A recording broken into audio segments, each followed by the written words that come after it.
যারা হাঁটুর ব্যথায় ভুগছেন, এই বেল্টটি আপনার হাঁটুর রক্ত প্রবাহ স্বাভাবিক রাখতে সাহায্য করবে এবং নিয়মিত ব্যবহারে হাঁটুর ব্যথা ও বাতের ব্যথা থেকে মুক্তি দেবে। বয়স্ক লোকদের হাঁটুর এক্সট্রা সাপোর্ট দেয়। এই বেল্টটি পরা থাকলে ওঠা বা বসার সময় এবং হাঁটার সময় হাঁটুর উপর চাপ কম পড়ে।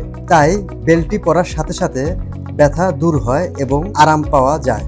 যারা নিয়মিত খেলাধুলা করেন এবং জিমে ব্যায়াম করেন, তাদের হাঁটুর উপরে বাড়তি চাপ কমাতে এই বেল্টটি বিশেষ প্রয়োজন। এই বেল্টটি খেলাধুলা করার সময় এক্সট্রা সাপোর্ট দেবে। এই এক্সট্রা সাপোর্ট বেল্টটি ব্যবহারে আপনার হাঁটুর হাড় ক্ষয় থেকে রক্ষা পাবেন এবং জয়েন্টের ব্যথা, বাতের ব্যথা সহ অন্য সকল ধরনের ব্যথা থেকে মুক্তি পাবেন। এটি যে কোনো কাপড়ের নিচে পরা যায়। এই বেল্টটি ফ্রি সাইজ, অ্যাডজাস্টেবল, তাই টাইট বা লুজ করে নিতে পারবেন। মর্নিং ওয়াকের সময় ব্যবহার করলে অনেক স্বাচ্ছন্দ্য বোধ করবেন এবং তৃপ্তি সহকারে পথ চলতে পারবেন। এই অসাধারণ প্রয়োজনীয় বেল্টটি অর্ডার করতে স্ক্রিনে দেওয়া নাম্বারটিতে ফোন করুন অথবা আমাদের ফেসবুক পেজে মেসেজ করুন। 24 থেকে 48 ঘন্টার ভিতরে আমাদের এই প্রোডাক্টটি আপনার হাতে পৌঁছে দেবো ইনশাআল্লাহ।